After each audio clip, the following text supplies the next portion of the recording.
வணக்கம் நண்பர்களே, இது ஃபர்ஸ்ட் ஷோ டாக். அனைவருக்கும் இனிய பொங்கல் நல்வாழ்த்துக்கள். இன்னைக்கு நம்ம பார்க்க போற படம் ஒரு தெலுங்கு படம். மெகாஸ்டார் சிரஞ்சீவி அவர்கள் நடிச்சிருக்கிற மனசங்கர வரப்பிரசாத் காரு. டைட்டில் பெருசா இருக்குன்னு பார்க்குறீங்களா?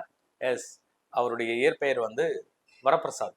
சினிமாக்காக சிரஞ்சீவி அப்படின்னு சொல்லி பேர் மாத்திக்கிட்டாரு. தெலுங்கு சினிமால நம்பர் 1 ஹீரோ பொசிஷன் அவருடைய தான். இதுல யாருக்கும் எந்த மாற்று கருத்தும் கிடையாது. இந்த படத்துல சிரஞ்சீவி அவர்களோட சேர்ந்து வெங்கடேஷ் அவர்கள், நயன்தாரா, கேத்ரின் தெரிசா, சுப்தேவ் நாயர், சச்சின் கேத்கர், சரத் சக்சேனா, ஸ்ரீனிவாஸ் ரெட்டி, ஹர்ஷவர்தன் உட்பட பலர் நடிச்சிருக்காங்க. இந்த படத்துடைய கதையை பத்தி பேசணும் அப்படின்னா, இவர் வந்து நேஷனல் செக்யூரிட்டி ஆஃபீஸரா ஒரு cabinet minister, central level minister. அவர் கூட வந்து அவருடைய பாதுகாப்பு பணிகள் இருக்காரு. அங்க நடக்கக்கூடிய ஃபங்க்ஷன்ஸ்ல எல்லாம் இவர் தன்னைத்தானே தனிமைப்படுத்திக் கொள்வதும், சோகமா இருக்கிறதும், அந்த மாதிரி விஷயங்கள் எல்லாம் கவனிச்சு சென்ட்ரல் மினிஸ்டர் கூப்பிட்டு விசாரிக்கிறாரு. ஏன், என்ன ஆச்சு உனக்கு? எப்போ என்னுடைய பாதுகாப்பு பணியிலேயே வந்து முழு ஈடுபாடு காட்டக்கூடிய உனக்கு என்ன பிரச்சனை? என்னால் எதாவது தீர்த்து வைக்க முடியுமா சொல்லி கேட்க, அப்போ தான் வந்து நயன்தாரா அவர்களை வந்து காதலிச்சு திருமணம் செஞ்சுக்கிட்டதாகவும், அதில் வந்து நயன்தாராவுடைய அப்பா வந்து பெரிய ஒரு தொழிலதிபர். அந்த எதிர்ப்பை மீறி தான் கல்யாணம் பண்ணிட்டு இருந்தோம்.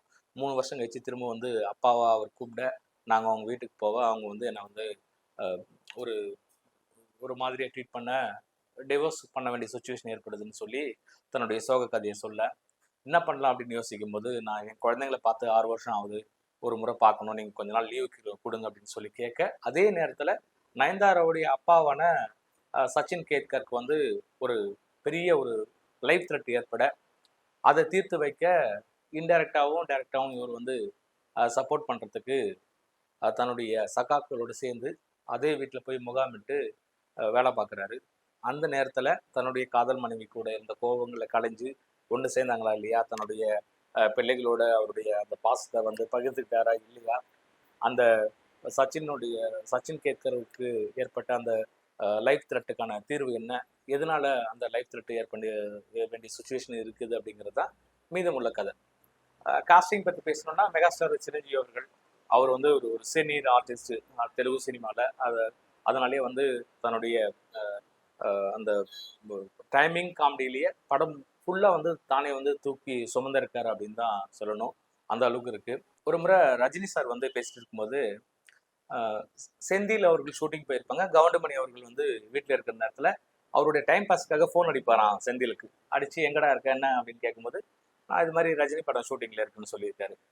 அங்கே நீ என்ன பண்ணுறேன்னு கேட்டிருக்காரு. இல்லைனா ஒரு சின்ன காமெடி போர்ஷன் இருக்குன்னா அதை பண்ணுறதுக்கு வந்தேன் அப்படின்னு சொல்லி செந்தில் வந்து சொல்லியிருக்காரு. அது கவுண்டமணி சொன்னாரா, நீ காமெடி பண்ற ரஜினி படத்துல அவரே காமெடி பண்றாரு, உனக்கு என்ன வேலை அப்படின்னு சொல்லி சொன்னாராம். அப்படிதான் இந்த படத்துல வந்து சிரஞ்சீவி அவர்கள் வந்து காமெடியன்ஸை விட இவரே வந்து அதிகமா வந்து செம்மையா வந்து அவருடைய டைமிங் காமெடியில வந்து மக்களை மகிழ்ச்சார் அப்படின்னு தான் சொல்லணும். செம்மையா ஒர்க் அவுட் இருக்கு. இந்த இந்த படம் வந்து சிரஞ்சீவி அவர்களுடைய ரொம்ப நாளா எதிர்பார்த்துருந்தாங்க ஃபேமிலி ஆடியன்ஸ், எங்களுக்கு இப்படி ஒரு சிரஞ்சீவி படம் வேணும் அப்படின்னு சொல்லி. அந்த படம் அந்த அந்த ஃபீல் இந்த படம் கொடுத்துருக்கு. படம் செம்மையா ஒர்க் அவுட் ஆயிருக்கு. வெங்கடேஷ் அவர்கள் அவர் ஒரு ஒரு டாப் 4 ஹீரோவாங்க.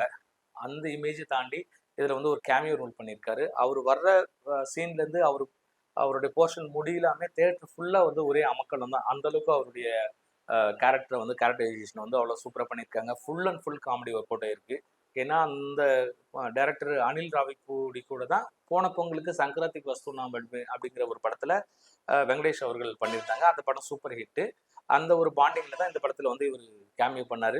இன்னொன்று, சிரஞ்சீவி கூட சேர்ந்து ஈகோ இல்லாமல் அவர் பண்ணியிருக்கக்கூடிய அந்த கேரக்டர் வந்து செம்மையாக ஒர்க் அவுட் இருக்கு. மக்களுக்கு வந்து நல்ல ஒரு ட்ரீட். நயன்தாரா அவர்கள் அழகோடு சேர்த்து ஒரு பணக்காரியா, திமிர் பிடிச்சு பெண்ணா, கணவன் கூட விரிசல் ஏற்பட்ட ஒரு மனைவியா, பிள்ளைங்க மேலே பாசத்தை கொட்டக்கூடிய ஒரு தாயா, ஒரு தொழிலதிபரா இந்த படத்தில் வந்து அவங்களுடைய ரோல் செம்மையாக பண்ணியிருக்காங்க. கேத்ரின் தெரிசா கேரக்டர் வந்து இதில் வந்து பெருசாக ஸ்கோப் இல்லை. பட் ஃபைனலாக ஒரு சின்ன ஒரு ஒரு ஃபினிஷிங் டச் ஒன்று கொடுக்கணுங்கிறதுனால கொடுத்து அவங்களுடைய கேரக்டர் முடிச்சிருக்காங்க.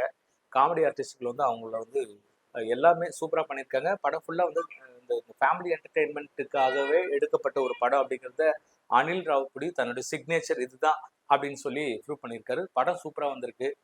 தென் வந்து மியூசிக் டைரக்டர் பீம் சிஸ்ரோலியா, ரவிதேஜாக்கு மாதிரியே சிரஞ்சீவி அவர்களுக்கும் வந்து செமையாக மியூசிக் பண்ணியிருக்காரு. மீசாலா பில்லா அப்படிங்கிற பாட்டு வந்து படம் ரிலீஸ்க்கு முன்னாடி சூப்பர் டூப்பர் ஹிட்டு.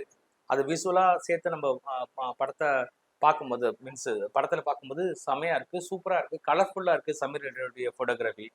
அண்டு இந்த படத்தோட ப்ரொடியூசர் வந்து சுஷ்மிதா அவங்க தான் வந்து சிரஞ்சீவி அவங்களுடைய பெரிய மகள். முதல் படமே வந்து ஒரு பெரிய ஹிட் படமாக கொடுத்துருக்காங்க. வாழ்த்துக்கள் மேடம்.